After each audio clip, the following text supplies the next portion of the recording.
Fala galera do içamento de cargas, tudo bem? Sejam muito bem-vindos aqui a mais um episódio do Pode Içar. No episódio de hoje, a gente traz alguém que entende do assunto içamento. Nós vamos falar sobre segurança do trabalho, segurança dos içamentos. Principalmente, a gente vai discutir normativas, procedimentos e para quem está aprendendo ou é rigger, planejador, está na área, ou supervisor de rigging, sinaleiro, quem atua na área, vai entender um pouquinho da visão, né, do engenheiro de segurança do trabalho, das normativas, como são montadas essas normativas. Então, fiquem aí com a gente e sejam bem-vindos para mais um episódio.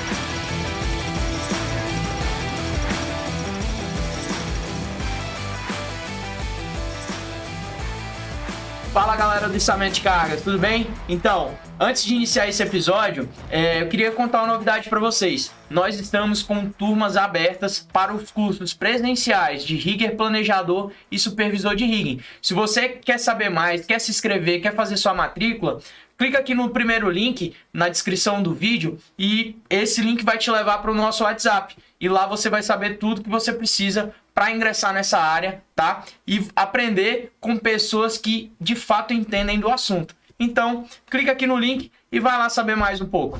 Olá, turma! Seja muito bem-vindo aí a mais um episódio aí do nosso Pode Içar, né? E hoje a gente está aqui com o nosso amigo aqui das antigas. Esse é das antigas mesmo, um dos pioneiros aí na área de içamento e movimentação de carga.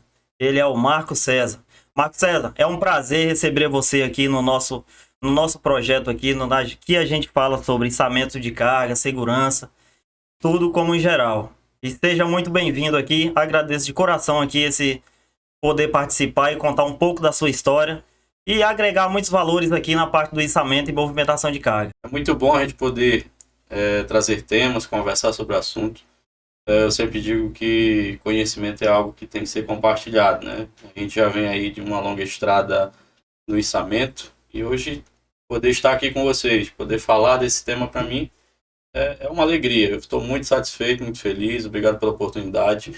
Eu acho que quanto mais profissionais a gente alcançar e pessoas estiverem mais conscientes, acho que a gente vai ter um trabalho mais seguro e uma condição muito melhor. Exatamente. Então, Marcos, queria primeiramente também agradecer, né, o convite. E eu queria saber, você já conhece o Thiago aí das antigas, né, mas para quem não conhece, e assim como eu, quem que é Marco César, qual que é a formação, como chegou aqui na região de Carajás? Cara, eu trabalho com obra, né, já desde 2007. Inclusive conheci o Thiago basicamente em 2008, né, lá na obra de implantação do projeto Onça Puma. Então, já dentro da área da movimentação de carga, podemos participar ali da montagem daquele projeto. Não sei se pioneiro, mas participei do projeto Onça Puma, Salou, Carajás, S11D, né? Estive, né, na maioria desses projetos aqui da região da mineração. Me fixei em Paraupebas em 2010, né? Sou da área da engenharia civil, engenharia de segurança.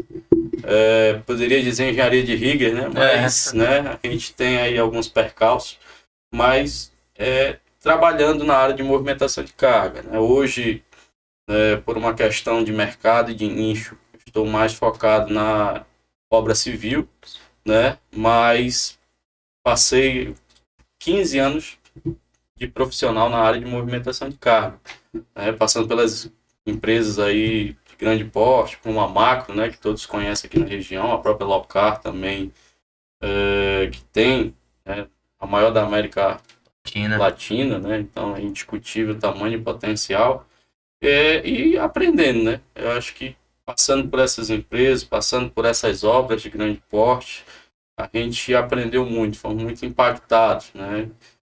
Na época que a gente iniciou, era um mercado ainda em desenvolvimento. Hoje se fala muito, né, curso de rigger, supervisor de rigger. Na época não tinha supervisor, né? Na época era só o rigger planejador ali para fazer o desenho, né? Então você vinha trabalhando numa evolução, tanto da área Vale, né, que vinha implantando normas, né? Na época não existia RAC, Sim. Não existia todos esses padrões, mas já se falava em plano de rigger, né? Então quem era o cara que fazia o rigger dessa época? cara que sabia AutoCAD, sabia fazer um desenho melhor, ia fazer um curso, né? Quando tinha acesso, na época não era tão fácil, tinha aqui em São Paulo, ou a empresa pagar para vir um instrutor da Opus, né, que era referência na época. Assim, trazendo essa visão do geral, né, a gente vem, né, dentro dessa cadeia aí profissional, a gente fica muito feliz com essa evolução para a área de movimentação de carga, né. A gente está falando hoje em Parauapebas, da gente ter uma escola, vocês estarem aqui falando do tema, a gente está discutindo, porque assim, não é uma concorrência profissional. Sim. Eu nunca enxerguei como uma concorrência, mas como uma qualidade de profissionais que vão estar na área. Sim. Se eu sou melhor treinado, se eu compartilho conhecimento, se eu estou aqui, né, e estou vendo pessoas que estão, né, nessa pegada, para mim é uma alegria muito grande. Então, a minha história de 15 anos em movimentação de carga. Então, hoje não estou diretamente ligado, mas eu não abandono a área. Não tem como, né? Principalmente aí a gente está num projeto gigantesco aqui na região de Carajás, né? Não só a usina de Carajás como o S11D, mas a gente vê uma quantidade gigantesca aí de guindastes na área, de içamento para todos os lados. E como é que você enxerga essa questão de segurança, cara, de içamentos hoje, principalmente fazer içamento na área de mineração? Como que você lida com isso? Como que hoje você tem na sua equipe um rigger planejador? Se quando teve, né, um rigger planejador, como que você tratava isso estando na posição de engenheiro de segurança? O que é importante analisar? Eu sempre digo, para minha equipe, para os profissionais que trabalham comigo, assim, eu me tornei gestor muito novo. Aos 20 anos, 21 anos, eu já era gestor de obra, né? Caí de paraquedas lá em Orilândia, né, Thiago? Sim. E naquela época a gente tinha ali um crescimento porque faltava mão de obra e a gente ali ia aprendendo dia a dia. Mas o que eu sempre dizia para minha equipe, ainda repito até hoje, eu tenho que gostar do que eu faço. Exato. Né? Eu digo que eu estou fora, mas, por exemplo, esse dia eu passei lá no S11 ali, né, pela TR, né, que está sendo duplicada. Você vê vários guindastes de grande porte. Isso está no sangue, cara. Você olha assim, né, e você fica feliz, já discute algumas coisas técnicas. Você começa a olhar a movimentação, começa a olhar guindaste, né? Esse dia eu passando ali, em frente à van tem um prédio sendo montado. Sim. Né? E aí tinha um guindaste lá, não tinha nome de empresa, né? Também não gostaria de fazer referência, mas estava trabalhando completamente embaixo da linha elétrica. Né? Então você já olha com essa visão. Sim. Né? Cara, como é que o cara está fazendo a movimentação de carga, de estrutura metálica tão próximo, né, da linha energizada. Né? Então, assim, o cara que trabalha com movimentação de carga tem que estar no sangue, tem que gostar. Por quê? Porque a segurança, o projeto, vai se tornando o teu dia a dia, tu vai ganhando gosto. Sim. Cara, esse patolamento não tá legal. Eu não sou só um projetista, não posso ser só o cara que projeta, mas tem que ser o cara que vai na área. Porque assim, o que é mais prazeroso é tu ver aquilo que tu projetou sendo executado. Exato. É fato, né? Se eu projetei, eu quero ver a execução. Né? E dentro da execução eu tenho que ter essa visão técnica. Né? O que eu muito aprendi é conversar com o operador. Né? Não é só um desenho técnico, não é só você fazer no CAD, mas eu sempre digo conhecer o processo todo. Eu me dediquei a equipamento de içamento esses 15 anos. Eu conheci da manutenção, como a gestão acaba que a gente participa de tudo. Quando eu estava na oficina, eu ia acompanhar a desmontagem de lança, ia acompanhar o processo da telescopagem, eu ia acompanhar as peças. Mas o que isso tem a ver com o projeto de içamento? Cara, quando tu fala de uma lança pinada, de uma lança não pinada, como é que isso funciona? Então, assim, Não é só eu querer, porque eu vejo muita gente discutindo, pô, eu queria ganhar dinheiro, qual é a área que dá dinheiro? Cara, não, qual é a área que tu gosta?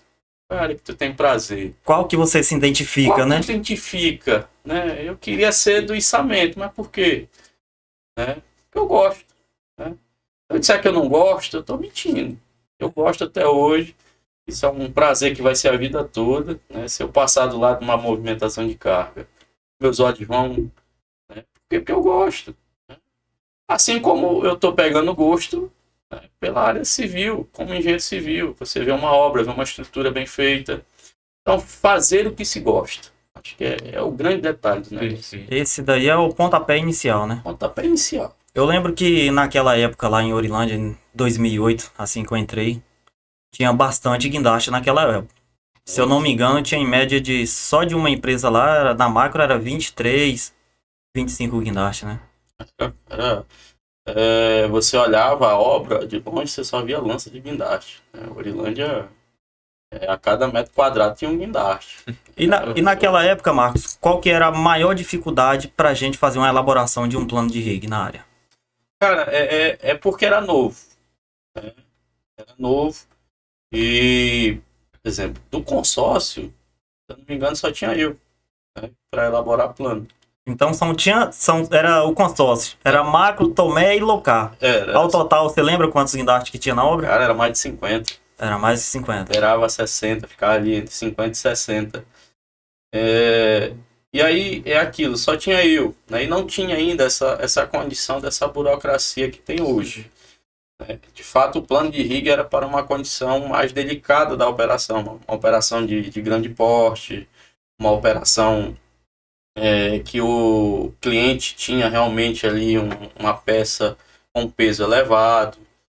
Qual era a dificuldade? Eu acho que ainda hoje viu, Thiago? É você não ter a informação correta.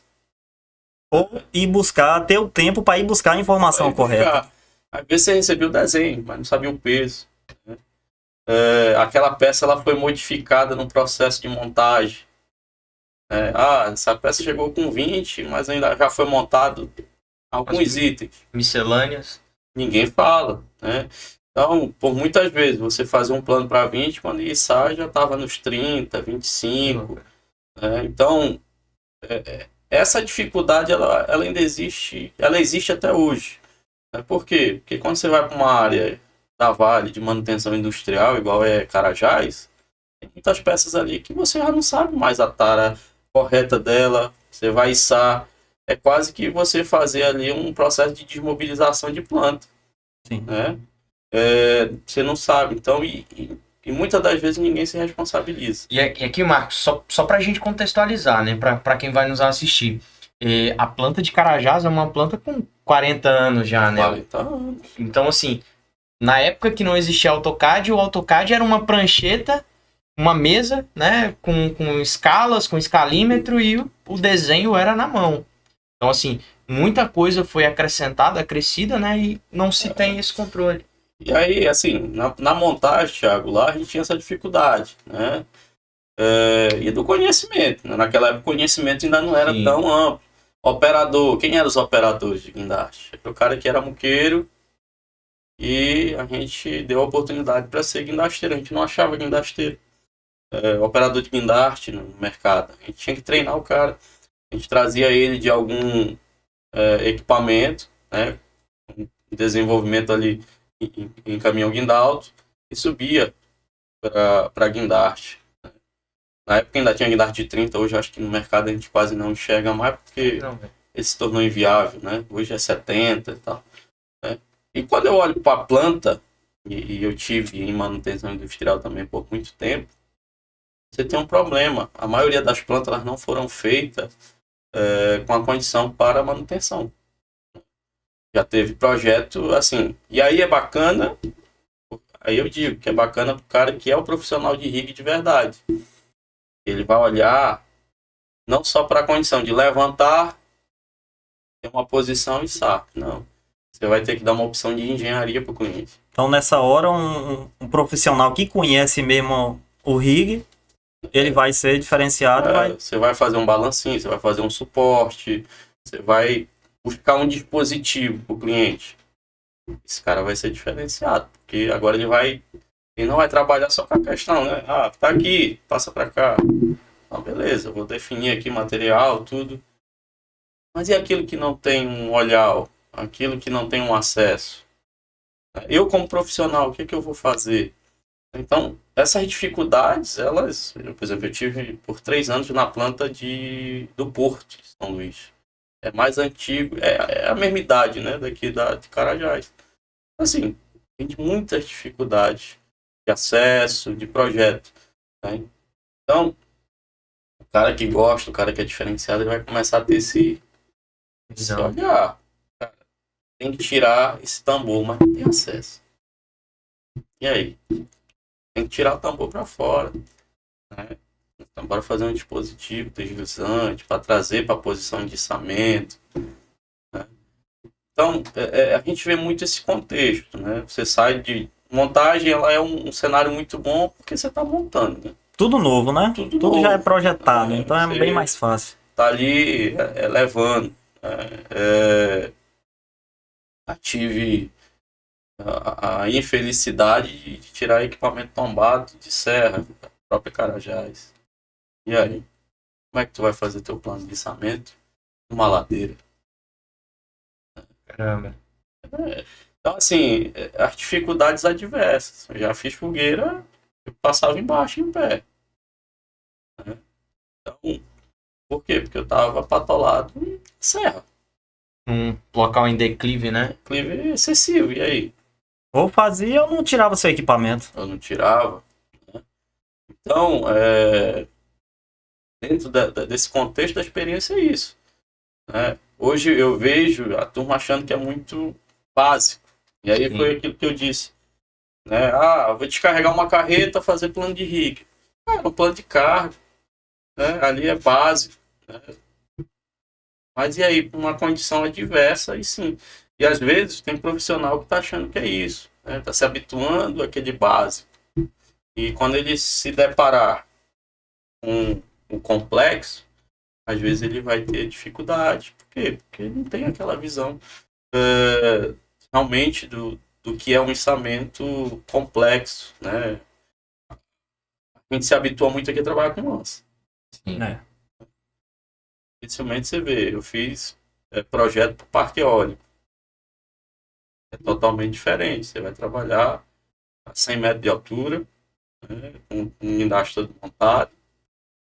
Então, assim, a cada cenário, assim, falando de dificuldade, ele vai ter uma dificuldade bem diferente. Bem diferente mesmo, né? Então, o pensamento ele é isso, né? Não é só esse contexto do dia a dia nosso aqui. Cara, e assim, você falou, tem engenheiro de segurança também. Na época, acho que o Thiago até comentou, né? A dificuldade daquela época de normativa. Beleza, só se utilizava o rigger, o planejador, para casos mais sérios. Hoje em dia, a gente, daquela época para agora, ainda não se tem uma normativa que fala sobre a formação que tem que ter. Ainda não foi fechada a norma, né? A norma está em construção. E também tem a questão da normativa do que se precisa em plano de rigging. Eu preciso ter... eu vou fazer um plano de rigging se eu tiver uma lança com mais que 40 metros, eu preciso de plano de rigging, né? Não se importa com o peso da carga, né? Na época, desde a época de Orilândia, a gente já discutia que a normativa era muito pobre. Quem é o sinaleiro no jogo do bicho? Quem é o que esse cara faz? Nos Estados Unidos você tem um curso muito longo, você tem a carteirinha ali, igual uma habilitação no Brasil, né? Você só pode dirigir se você for habilitado. Lá você só pode operar se você for devidamente habilitado. Então, hoje eu vejo ainda que a gente continua mesmo assim. A gente tem hoje, basicamente, como a gente trabalha muito próximo à Vale e acaba sendo referência, a gente tem as normativas do cliente ali mais, né, rígida, e acaba que o mercado também ele copia. Se você for nas outras grandes empresas de mineração, ele absorve. Mas a normativa em si ainda se discute, né? A NBR para apresentar, para chegar até a gente. mas já vem a longas datas se discutindo e a gente não consegue chegar a um denominador. Eu acho que a gente tem uma lacuna muito grande quando a gente fala do profissional de movimentação de carga. Se eu falar supervisor de rig, se eu falar técnico de rig, se eu falar rig planejador, se eu falar sinaleiro, ainda não é algo assim bem Definido, estruturado, né? né? Tem Legalmente não. A gente já sabe no mundo da movimentação de carga, né? Mas assim, existe um engenheiro rigger, o que o cara tem que ter de curso para fazer o plano de rigger? Ainda não tem, né? Na época que eu fiz o curso, né, em 2008, a única especificação que tinha na inscrição era conhecer de matemática básica. Sim. Né? Ali, realmente, para fazer o curso. Então, só que a engenharia por trás, ela é muito complexa. Né? E acaba que a gente acaba menosprezando isso. Né? Quando você fala do vento, quando você fala do solo, quando você fala dos cuidados, tem que se ter. A gente tem exemplo da movimentação do estádio do Corinthians. Sim, foi um problema no solo, né? O problema de solo não foi tão aos olhos. Se olhasse, você não via essa problemática toda. Mas foi sensível ao ponto de acontecer um acidente. Né? Então, é por engenharia. Né? Quando a gente fala da resistência do solo, não é qualquer tema. A gente está falando de um processo de engenharia civil. Né? Eu vou patolar o meu guindaste aqui. Quem é que pede laudo de solo hoje? Tem. Né? Estou patolando ferro, muito tranquilo. E aí, mas tinha uma galeria embaixo. Exato. Então, a gente ainda vê muita lacuna no processo da legalização de todo o processo, da movimentação de carga. A gente enxerga ainda que, querendo ou não, a gente acaba banalizando alguns temas dentro da técnica, né? E perdura, né? Eu conversando com o Thiago agora há pouco, vai fazer agora um serviço de obra civil na ferrovia. E a gente acaba se envolvendo com outros temas, que eu vou trabalhar em talude, vou trabalhar agora em condição de corda. Mas a legislação da NR35, ela para trabalho em altura. Lá vai ter que ter um monte de treinamentos que não são tão acessíveis, mas está bem definido. Preciso dessa condição, eu preciso dessa pessoa, desse profissional, desse memorial. Eu acredito que a movimentação de carga já deveria estar nas mesmas condicionantes. É isso mesmo. Toda vez que eu vou pesquisar uma normativa para ver o que eu preciso, eu sinto falta, né? Trabalho em altura você tem normativa, para andaime você tem uma normativa também, e para içamento de carga você não tem vou pegar aqui a NR 3740, que é a normativa para içamento de carga. Não se tem isso ainda. Ela passa muito desapercebida ali pela NR de máquinas e equipamentos, né? Entra no todo. E pela complexidade que poderia ter algo. Né? Se você for olhar andaime, um andaime de qualquer forma. Não. Né? Lá tem todo um checklist de liberação. Por quê? Porque você está falando de pessoas em altura. Né? Está falando de vidas. Movimentação de carga, dificilmente um acidente deixa pequenas proporções. Dificilmente tu tem um acidente com guindaste que não tem uma causa drástica na obra. Exato. O próprio estádio do Corinthians vitimou 2 pessoas, né? E é algo que, ensaio de solo, você poderia ter uma normativa ali só para aquela, vou fazer patolamento. Não, qual o jeito de ensaiar o solo correto para ver como que o guindaste sob esteiras vai ficar. Então, com certeza. Nós temos ocorrências na região, né? Teve uma TR que ela cedeu, né, a montagem. É muito interessante que anos atrás eu fiz a mesma montagem da TR vizinha. E lá a gente fez com 4 guindastes. caramba. Então a gente observa essas montagens. Então, é nesse ponto que às vezes, né, um técnico de rig, não menosprezando, porque eu já fui técnico, mas a visão de engenharia ela é muito mais ampla. Sim. Ponto de pega, onde é que vai ter ali uma flexão maior da peça, Quais são as tensões geradas. tensões, né? Então, assim, será que eu tenho essa visão, né?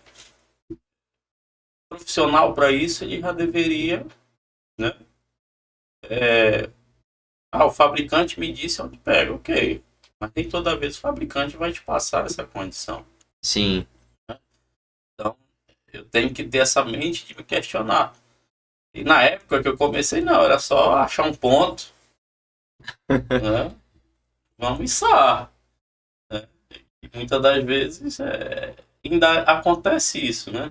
Porque também naquela época também não tinha tanta literatura, igual fazer aquela distribuição do centro de gravidade. Não tinha hoje a facilidade a mais que tem hoje, né, de software. Era o famoso Hoje dar um leve. Tem dá um leve. Bicho, dá um leve aí. Vamos dar um leve. Quando Bora der, a ver gente como é faz que a ela- completação. Como é que ela se comporta? Levantou, olhou, não, tá 100%, anda pra cima. E hoje voltando lá atrás, o que você acha que mudou aí nas questões aí da parte de supervisores? Supervisores de movimentação de carga. Naquela época eu lembro que a gente pegava um operador bem experiente, né? Jogava no campo, né? O que você acha que ganhou, melhorou? Como foi que ficou essa situação? Hoje, além de que a gente ainda atende muito por pessoas que não têm ainda a experiência devida, né? Então, já vejo muito isso. Mas hoje já tem a literatura, né, mais acessível. Na verdade, em todos os temas, né? Você entra Sim. no YouTube da vida. Sim. Estamos falando hoje aqui num podcast. Vai gerar um tema, vai gerar uma informação. Tem cursos, né? Sim. Na época não tinha essa definição de supervisor. Né? Então hoje está mais acessível o conteúdo. Né? Mas eu ainda sinto, ainda não tem, igual a gente conversou, uma definição ainda de requisitos. Sim. Né? Por quê? Porque fica mais como liderança de campo. Então, o importante é você saber gerir bem. Gerir bem, entender, principalmente ler, né, plano de rigging. Então, o supervisor, apesar dele gerir a equipe que está ali no içamento, ele tem que saber ler. Né? Ele não precisa mexer no CAD, né? Não precisa saber desenhar, mas precisa interpretar esses cálculos, né? Você falou que no início precisava de uma matemática básica e não só o planejador, né? Mas o supervisor também vai precisar ter isso, né? É assim, eu olhando como gestor, quanto melhor capacitada a equipe, melhor o resultado. Então, assim, você ter confiança, né? A gente tem incidentes que você olha e diz, como isso aconteceu? Uma correia que estava sem um quebra-canto, um material de içamento que não era o ideal para aquela operação, né? E aí, quem é que tem esse olhar clínico? Aqui era uma cinta, não era um cabo de aço. Botei cabo de aço, quebra-canto, mas quebrou o cabo. Né? Gerou ali uma quebra no cabo. Então era cinta. Tem material de içamento que não é muito habitual aqui, mas é um excelente material, que é a corrente. Nossa região, ela Não tem muito, não. A utilização é bem pouca na região. Pois é. Poucas empresas. Quem eu vi muito, né, na montagem do S11D a Salles, ela usava basicamente muita corrente. Né, que é uma empresa europeia. Então, eu vejo que a gente às vezes não busca essas opções e não tem essa visão. Né? Então, o supervisor, eu teria ele como esse cara, né? O cara que tem essa visão. Não é esse, o material é outro, vai quebrar. Não, esse canto aqui está muito vivo. Né? Cadê? E quando eu não tenho essa pessoa, fica a cargo do operador e do sinaleiro. E aí a gente vai ficar ali na esperança da experiência do cara, da boa vontade, às vezes, de que nem todos têm, de olhar, descer da máquina para ver. Então, findando, vai ficar na mão do sinaleiro. E o seu operador não descer para olhar, quem vai olhar? Porque, querendo ou não, ele já se torna uma liderança. É um gestor de área. Se o sinaleiro devolver o material porque não é o ideal, é o cara que vai dar a opção. Né? Se ele ficar rendido, que é isso que a gente está falando, o cara não conhecer, ele vai ficar rendido. Né? E aí você vai ter uma deficiência na sua operação como um todo. Né? Então, o sinaleiro ele tem que ter esse básico, que é a primeira barreira, ele vai ter que bloquear aquilo. O supervisor ele vai ter que ter uma visão mais de supervisão, o nome aqui, de dar uma opção, né, de ver, né, e acionar a cadeia de ajuda mais, ele tem que conhecer. Né? E o técnico de rig é o cara que, né, vai fazer ali o dimensionamento, né, e também poder dar opções. Né? Eu acho que essa cadeia ela tem que rodar muito bem. Sim. E todos têm que estar habilitados e preparados para esse tipo de decisão. E o operador também não se exime desse processo. Então, era um trabalho que a gente vinha fazendo, né? Mas qual é a dificuldade também que a gente se encontra nesse processo? Hoje nem tanto, né? Mas na época, o Thiago sabe, a gente já teve operador que não sabia nem ler. Né? Passado. Tinha bastante, né? Acaba que vinha mesmo do campo, você vinha promovendo. Né? Era um processo porque não tinha mão de obra. Então, você vinha ali, pessoas tinham dificuldade de interpretar texto, né? Tudo.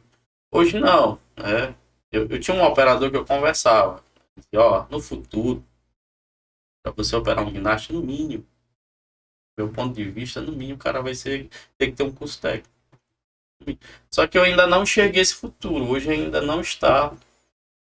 Mas se eu olhasse hoje um operador, eu diria no mínimo. Por quê? Quando você entra no guindaste, a tecnologia embarcada,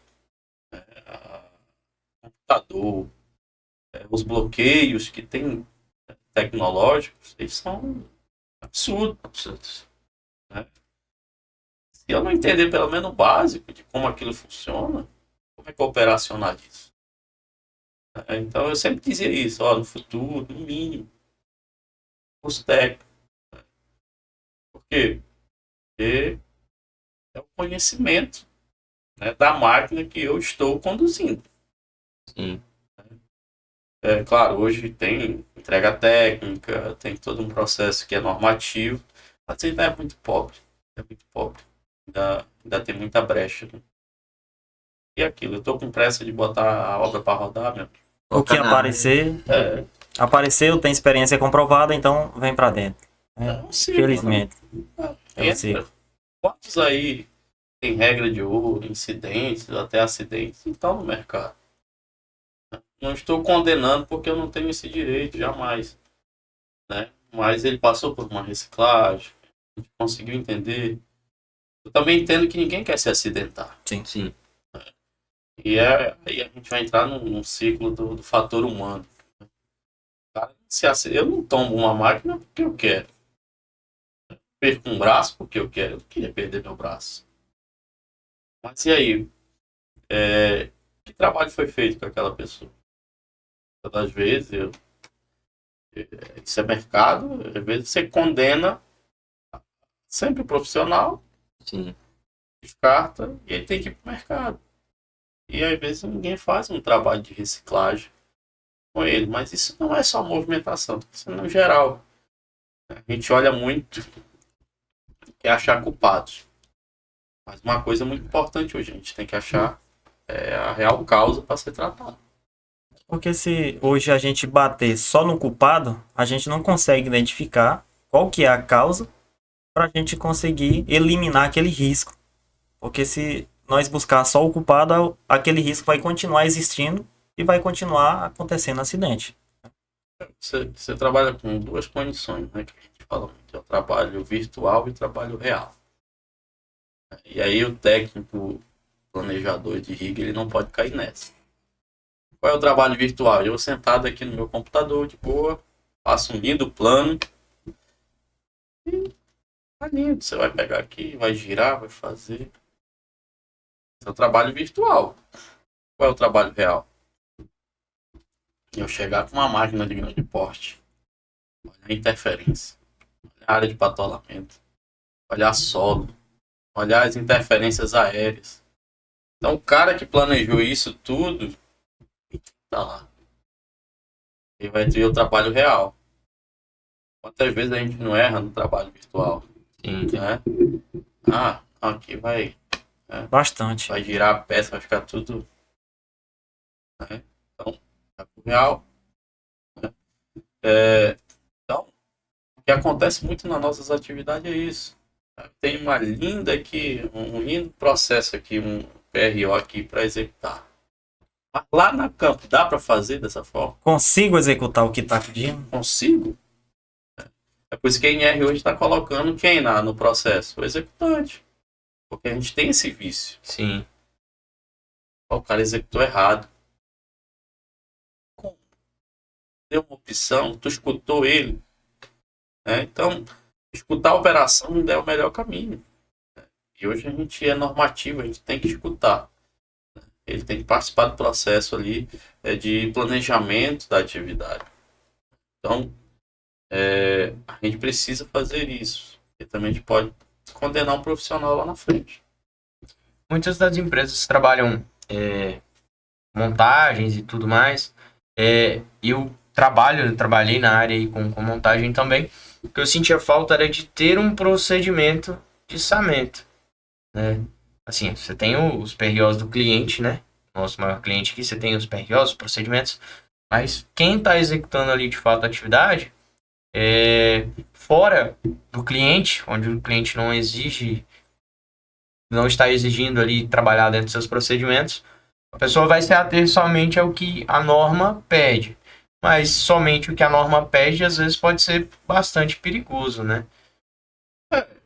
Eu acho que nossa norma, ela, todo processo, ela tem suas brechas e para a movimentação de carga, né, é pobre. É o que a gente vem falando. Né? Mas as grandes empresas de mercado que querem ser referência, tem que ter isso bem desenhado. Tem que né? ter. Agora, o que acontece? Né? Hoje a gente tem uma diversidade de empresas. Né? Antigamente a gente não enxergava esse volume. O cara compra 2, 3 guindastes ali, é uma empresa de movimentação de carga.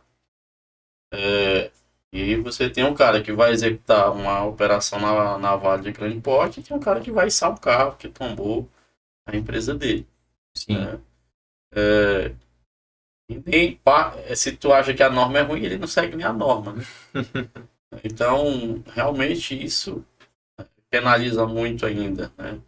A gente vê muita coisa errada, igual eu disse no início, o cara estava trabalhando embaixo da rede elétrica, numa cidade igual Paraupebas, que, querendo ou não, a gente respira trabalho, vive na área, Segurança do trabalho. vive segurança do trabalho.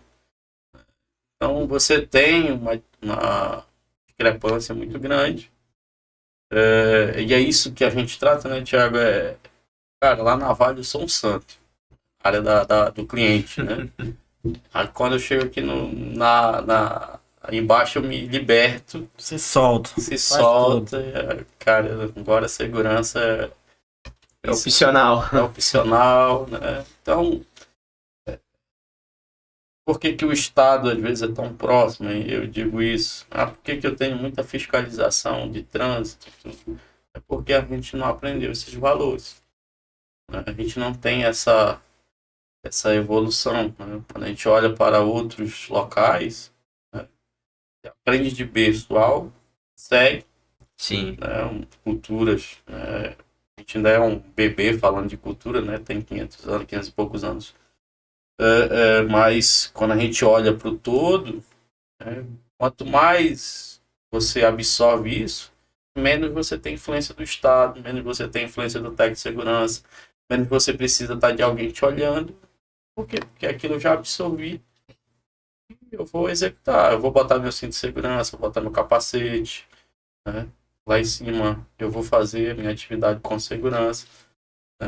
E é a mudança de cultura que a gente fala muito, que é muito complexa. Ela leva um tempo aí meio alto. Tem um custo para isso. Cara, e assim, falou sobre cultura, sobre as normativas, tudo. Mas com relação assim, a cultura, né? Principalmente empresas que trabalham com içamento. Nessa experiência aí que você teve, você trabalhou, você teve sua formação na referência, né? Que é o Instituto Opus, trabalhou aí nas grandes locais, na marca. Qual que. E, assim, o içamento ele tá muito ligado à montagem, né? Tá muito ligado à obra. Você falou que também hoje está na parte de obra. Qual que é a diferença, assim, de cultura? E obra tem é içamento, né? Você vai montar um prédio, você precisa muito de içamento. Qual que é a diferença aí de culturas de uma empresa totalmente focada no içamento para uma empresa focada na parte de construção, hein? Quando você olha a construção civil, você vê várias atividades ali, né, diversificadas. Você tem um pedreiro, você tem o carpinteiro, né, são atividades que o grau de concentração às vezes é um pouco mais baixo. Por quê? Porque o risco ele não está tão elevado na visão, mas tem. Posso perder minha mão numa serra, Sim. posso... A movimentação de carga ela já te traz uma visão mais de concentração, porque vou içar uma peça de 100 toneladas. Aquilo já chama a atenção da obra como um todo. Porque é uma peça que é significativa para o projeto, é algo que após montado já dá uma cara nova, né? Então, a concentração ela é muito diferente, né? O profissional ele está numa condição diferente, né? Quando a gente fala de cultura, a cultura da construção civil, né, que já é uma entrega muito grande de pessoas, né, envolvimento de pessoas, né, você vê uma empresa de civil, ela vai ter 5 mil pessoas dentro de uma obra, 4 mil pessoas, né, para fazer uma escavação, você vai ter ali vários tipos de profissional envolvido, né, então, às vezes a concentração, o momento, ele não é tão igual à movimentação de carga. A nossa cultura na movimentação de carga, não. Cara, é um içamento. Todo mundo ali ligado. Né? Cara, material de içamento, como é que tá? Vamos fazer vistoria, manilha. 100 toneladas. E aí? Né? Chega toda a segurança, o cliente quer ver. Né? Então, eu sempre digo isso. Né? Tanto é que hoje você vê a região que... Acho que ano passado, se eu escutei muito, foi 2 acidentes envolvendo tombamento, mas hoje você já não tem tanto aquele nível de acidente, porque a concentração é alta, é uma hack, né? Sim. Né? É uma atividade crítica. Né? Então, movimentação de carga tem já esse perfil. Né? E aí você vai para a condição, né? A cultura ela requer perfil. Se você vai fazer um checklist do teu carro e ele tem um risco, tu pode até assumir aquele risco. Né? Vou rodando devagar, já sei onde é o problema. Mas se tu fosse sair num avião e tivesse um risco, tu assumiria o risco? Não, é diferente aí. Não tem chance, né, de errar. Né? Então, quanto mais tu aproxima do grau de atenção e do perfil, menos problema tu tem. Então, a movimentação de carga, ela tá nessa linha, sabe? Eu vejo isso hoje. Os profissionais, eles têm que ter mais detalhes, têm que serem mais detalhistas, têm que ser mais focados no... Eu sempre digo uma coisa, guindaste, ele não é equipamento de produção. É equipamento de segurança. Você não coloca um guindaste na obra simplesmente para dar produção. Você coloca ele para te dar segurança, vai sair a peça. Aquilo tem que te dar segurança no processo da montagem. Sim. Não é um item de produção, não é para ser mais rápido a minha obra. Não. Pode ser uma obra hoje mais segura, mais controlada. Então, eu trabalhei com vários perfis de operador. Mas aquele cara que era mais... às vezes até dizer, esse aí é lento. Mas tu via o grau de concentração. Ele subia a peça devagar. A peça não balançava. Era um cara que ia te dar segurança. Mas não é o cara que ia girar, abrir lança que tem operador, meu amigo, que ele faz 3, 4 movimentos ao mesmo tempo. Acelerado, né? Acelerado. Já caiu muito nesse perfil, mas existe. O cara que, acabou o serviço, ele fecha a lança, puxa o moitão e gira ao mesmo tempo. Hoje deu uma diminuída mais aí com essa evolução dos hacks aí dos clientes, né? Os caras foram ficando com medo, né? Então deu uma diminuída. Mas melhorou, né? O perfil. Mas com essa evolução aí das obras aí, antigamente aí pra gente fazer uma obra aí era 5, 6 anos fazer uma montagem.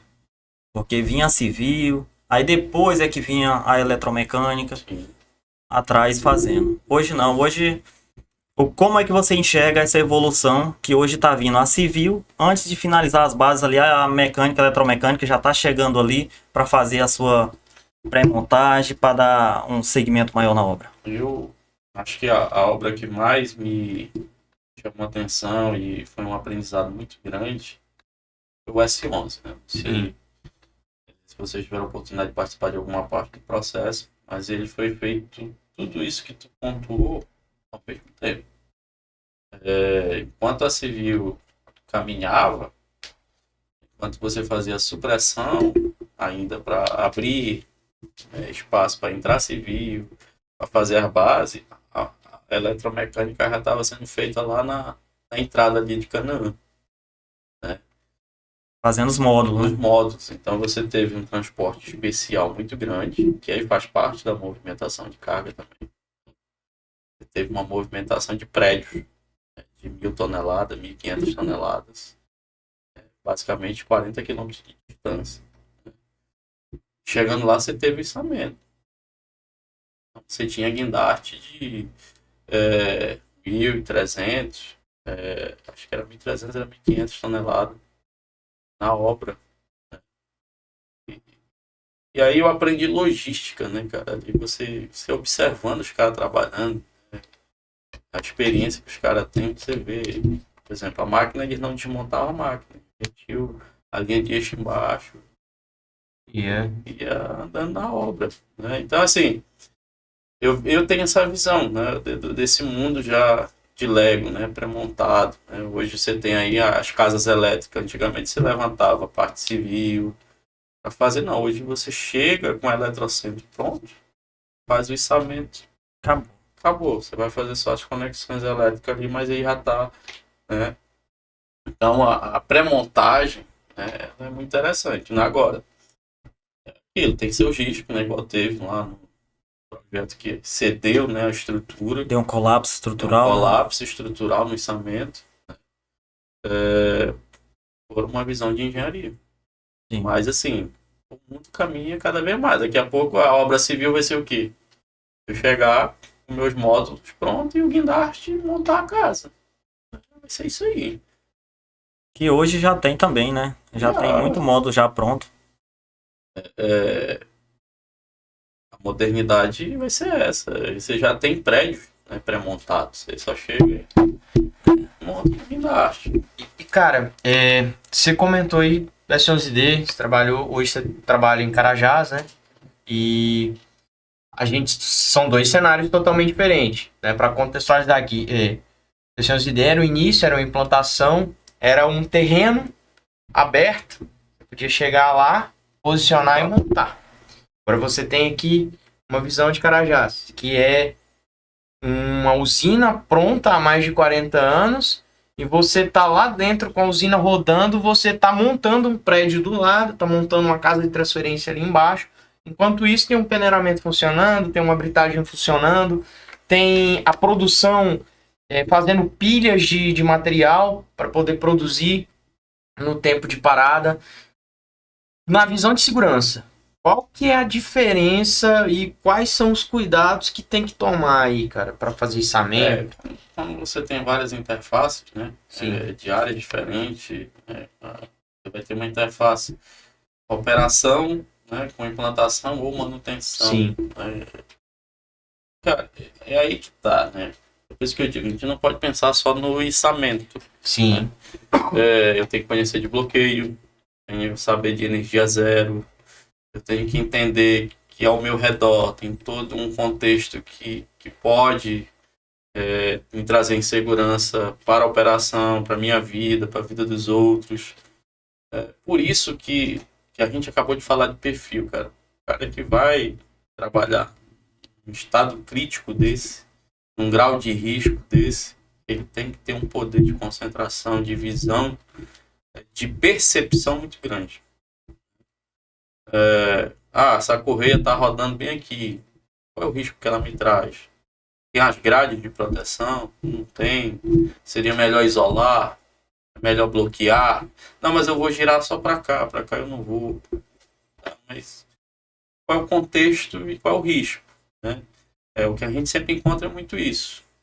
Eu tive uma operação em São Luís. A gente foi fazer uma manutenção numa correia transportadora. E como é que era feito essa condição? Se levantava a correia e se lixava embaixo com a correia içada. Então, assim, olhando com olhar de segurança, não faz sentido. Eu estou falando de uma manutenção de planta. Então, quando tu fala, tu tá com uma condição de manutenção, a planta tá parada. Sim. A tua produção já tá comprometida. Se tu vai fazer no tempo de parada programado, amém. Se não, começa a impactar a produção planejada. E nós paramos a atividade. Primeiro ponto. E aí você tem que ter uma segurança muito grande da visão e da percepção. Sempre foi feito assim. Por que tu vai parar agora? Segundo ponto, eu vou fazer o quê? Deixar a minha planta parada, então? O que você tem de solução? O que você tem de solução? Então, quem trabalha... Porque assim, eu falo dos dois cenários. Na montagem, não. Montagem, tu tá só encaixando mesmo. Vai chegar... tu vai ter as fases da obra. Dificilmente tu vai ter uma interferência. Vai por níveis ali do planejamento. Esse aqui vem primeiro, esse aqui vem segundo. Manutenção, não. Tu vai ter... Cada vez tu tem que solucionar um problema que já existe. A gente vai dizer pra ti, eu tenho que tirar aquela peça que tá ali, porque ela danificou. Aí tu olha, o prédio todo fechado. E aí? Mas a lança dá pra entrar por aquele buraco que tem ali. A tua cabeça já pensou várias coisas, em arrancar o telhado. Por que tu não vai arrancar o telhado? Tá passando um filme nessa hora. Começa a ficar, né? Então, assim, quem trabalha com essas várias interfaces tem que realmente ter um leque de soluções muito grande, né? E uma percepção de risco muito grande. Então, é essa a diferença. Porque o cliente, ele tá ali para produzir. Nós estamos ali para dar solução. Né? É por isso que eu digo que às vezes a gente banaliza o profissional e aí se perde seu valor. Para descarregar uma carreta. Não. O profissional de rigger, ele é para dar soluções complexas de içamento de rigger. De içamento de movimentação de carro. Eu vou jogar uma peça do outro lado do prédio. Dá ou não dá? Quais as ferramentas que eu vou utilizar para me fazer essa verificação? Qual é o guindaste? Será que nossos técnicos estão habilitados? Qual é o guindaste que eu vou usar aí? Não. Bota de 500. Ele vai entrar por onde? Qual é o trajeto? Tem interferência? Ele manobra? As carretas vão entrar por onde? Como é que ele vai se montar?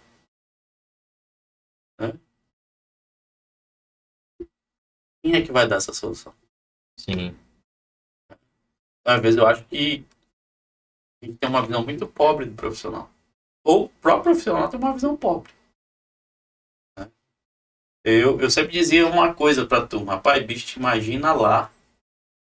Imagina toda a operação acontecendo. Verdade. Né? Verdade. Teletransporta, né? Deixa eu estar aqui. Tá vendo um guindaste ali.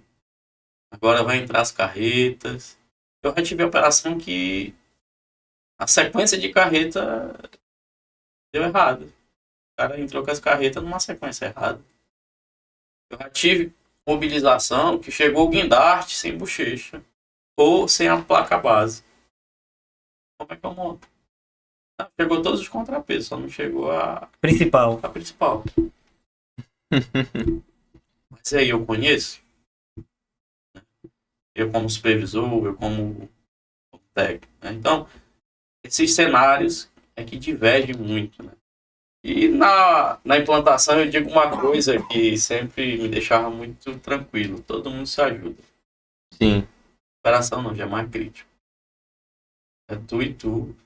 Né? Muitas das vezes a operação não quer saber. Ela quer realizar a manutenção dela. A montagem não. O cara quer montar porque ele ganha com aquilo montado. Se tu tiver algum percalço, meu amigo, ele pega pela tua mão.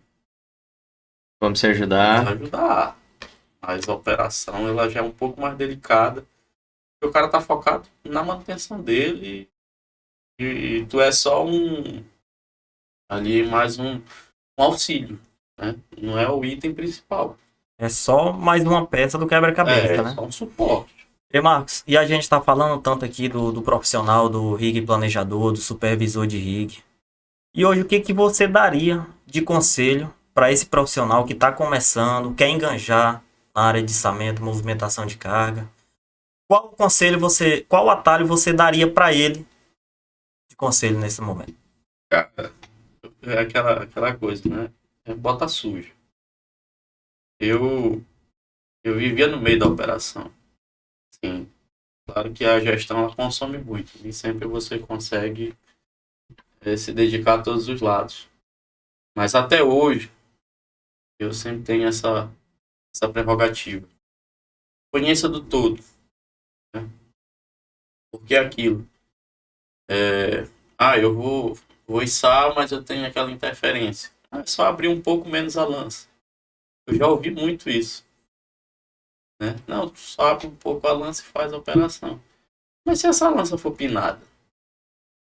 Eu tenho essa configuração Eu tenho essa de trabalhar no intermediário? Aí o cara olha pra ti, mas o que é lança pinada? E por que eu tenho que pinar? Não dá pra segurar no cilindro.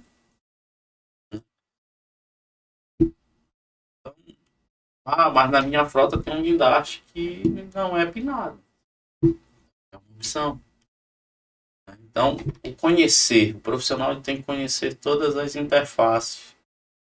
Tem que conhecer como é que um equipamento funciona. A gente falou de placa base. Sei que tu trabalhou montando muito. Tu sabe. Será que o profissional sabe? Né?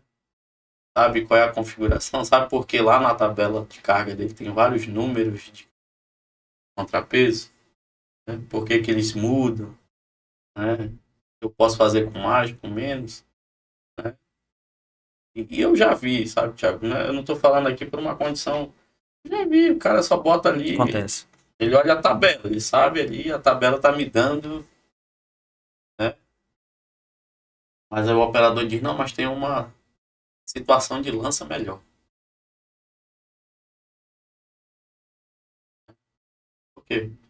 Ele não olhou as interfaces todas. Né? Tem técnico de rig que é apaixonado por abrir muita lança, nunca vi. Demais. Abre. Então, o entender do todo é isso. Qual é o risco que eu estou correndo dentro do processo de eu abrir uma lança? Cara, e aí, olhando com um olhar de segurança, que é um profissional de rig, ele é um cara Da segurança. da segurança. Eu tenho que trabalhar a maior segurança possível. O cara vai olhar para mim e dizer, então bota todo o contrapeso. Mas, cara, se eu botar todo o contrapeso, a minha logística vai pior a minha logística. Eu boto mais peso no solo. Né? Não é solução. É solução mais segura, mais enxuta. Né? Trabalhar dentro das melhores condições. Eu já conheci o operador, né? A gente mandava o plano para ele, tava lá o cabo de 1 polegada. Ele fazia o sinaleiro trazer um de duas. Sofri muito na mão de um. Sabe quem é a figura? Não, pega. Não, mas vamos botar duas. Vamos seguro. Não era só uma, não, porque fica mais seguro. Aí ia 30 de contrapeso, ele queria botar 60. Né? Mas era uma pessoa muito antiga ali, até a gente compreende o processo. Mas o profissional de hoje, que a gente fala tanto de operação enxuta, é esse cara. É o cara que vai enxugar a minha operação. Cara, isso aqui dá para fazer dessa forma, com tanto de contrapeso e com segurança. Eu conhecer a máquina. Né? Então, vocês sabem muito bem dos custos, é teoria. E a teoria ela é muito importante. É juntar a teoria com a prática, né, se eu fosse aconselhado, e estar mais em campo. Aquilo, do que eu projetei para o que está sendo executado. Eu saber conversar com o operador. Né? Eu tinha um vício de acompanhar os técnicos da Grove, da Libre, quando ia fazer reparo em máquina. Porque tu aprende. Sim. Como é que a máquina funciona. Bypass. Famoso. Conhece? Não conhece? Vai bypassar a máquina? Sabe pra que serve? Sabe para que serve? É um item de segurança, de emergência, mas era banalizado. Ô, Marcos, até te pedi aqui, eu sei que você falou sobre o bypass, e a gente sabe que é proibido em área e tal, tudo, mas só para o pessoal que está nos assistindo para entender. Como funciona isso? O que seria isso para o planejador? O que seria um bypass? Quais as implicações de segurança que isso envolve? Quando a gente olha o guindaste, ele já vem com a sua configuração de fábrica, né? E aí ele tem toda a base de cálculo dentro da programação dele, de computador, de configuração de segurança. Né? Você tem ali o limitador de moitão, né? Porque o cabo aqui não está vendo, o moitão está indo embora.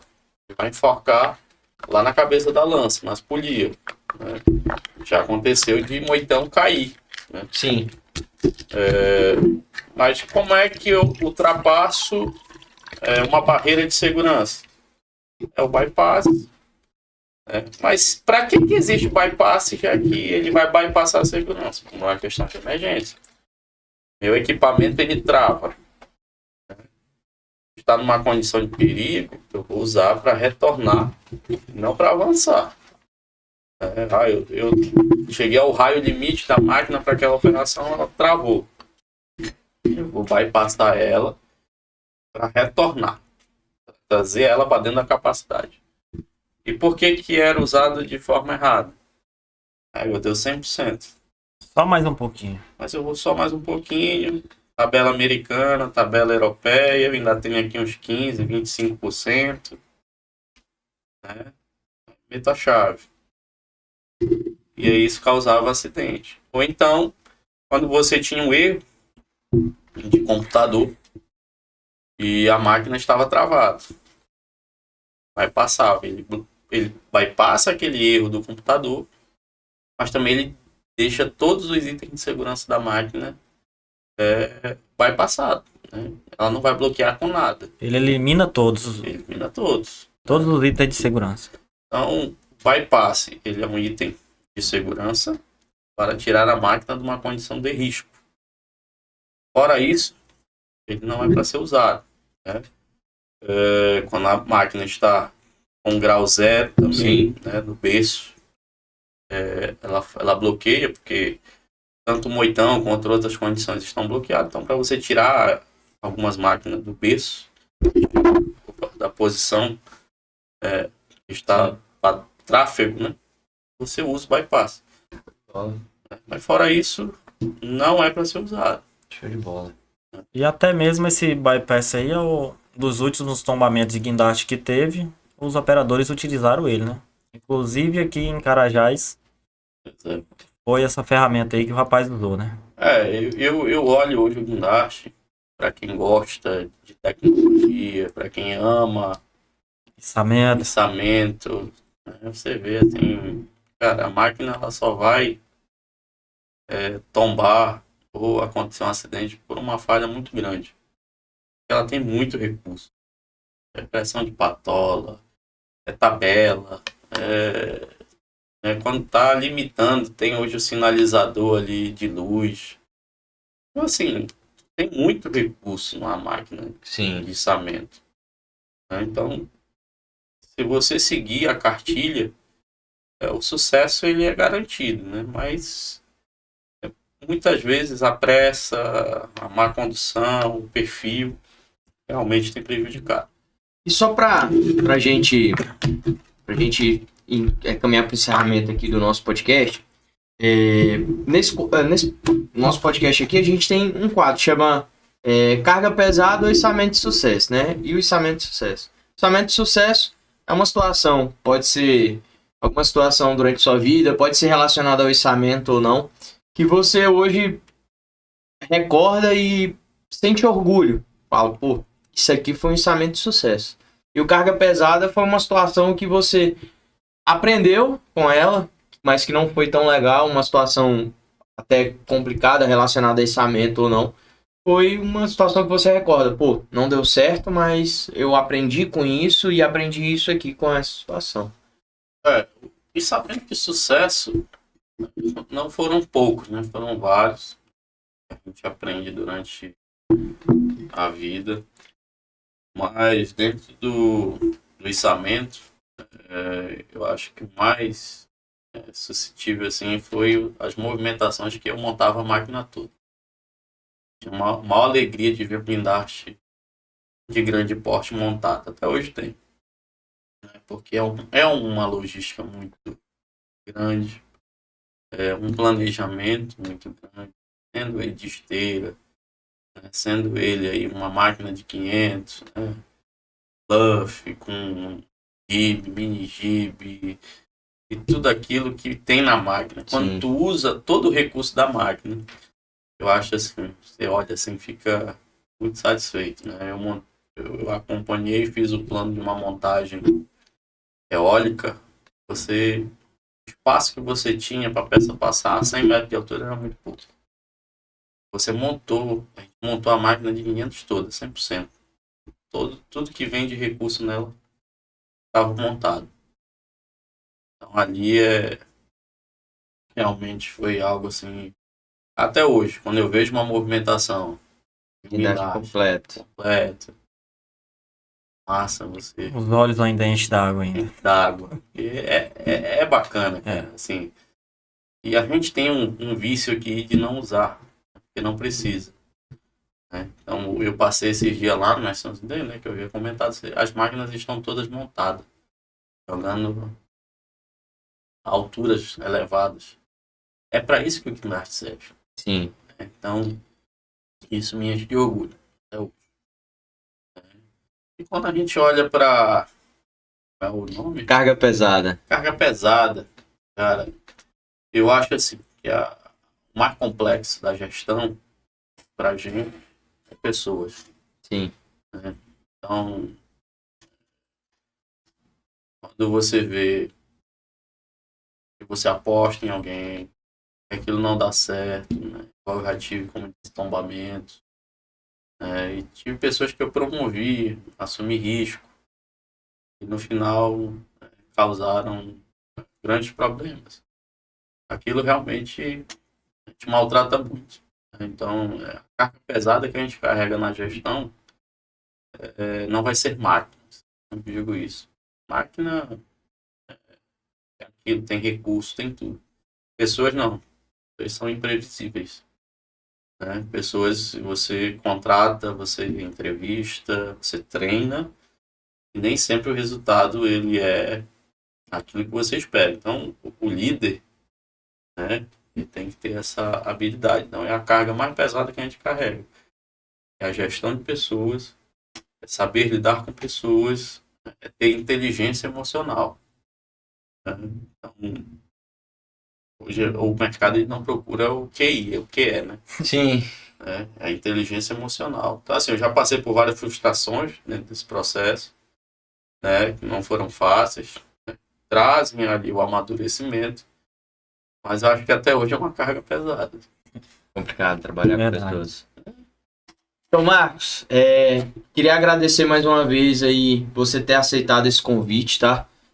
Pra gente é uma grande honra ter alguém com tanta experiência, com tanta bagagem e para falar sobre segurança no içamento, né? A gente teve aqui os nossos últimos convidados, eram empresas, falaram sobre gestão de equipes, equipamentos e tudo, e não deixar, a gente hoje não deixa passar o quesito de segurança, né? A gente vem trazer esse assunto.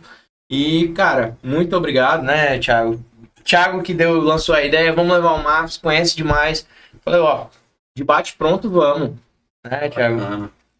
É só agradecer, né? Que aqui é um grande professor aí, essa grande aula aí que a gente tivemos hoje aí na parte de segurança, na movimentação de carga.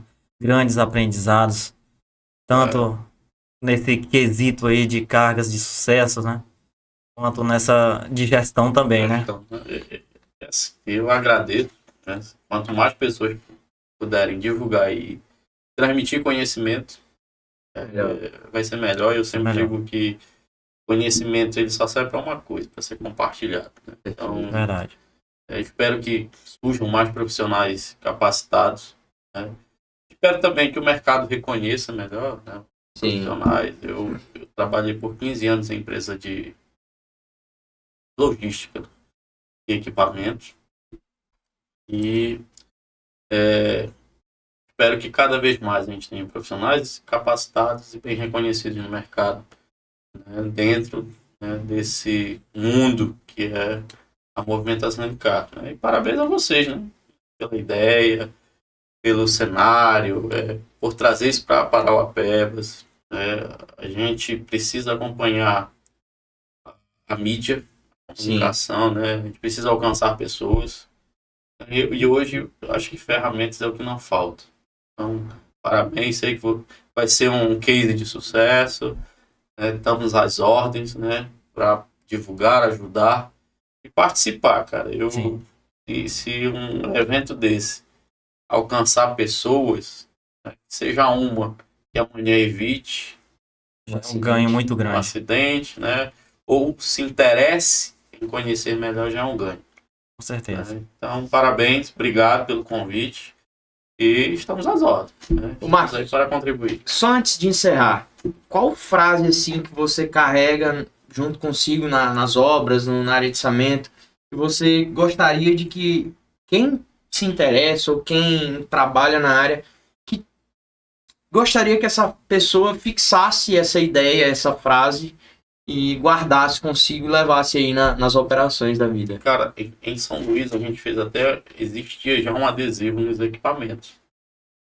E eu uso muito essa frase. Contra a técnica, não há hierarquia. Então, se eu conseguir provar pela técnica que aquilo é inviável, não é hierarquia. Não é meu chefe, meu diretor, né? Não é meu cliente. Então, assim, eu aprendi muito com essa frase. Né? Lá em Orilândia, né? Complementando, a gente tinha uma frase que a gente mudou ela depois, né? Se não for seguro, não faço. Depois a gente alterou ela. Se não for seguro, não faço, mas dou a solução.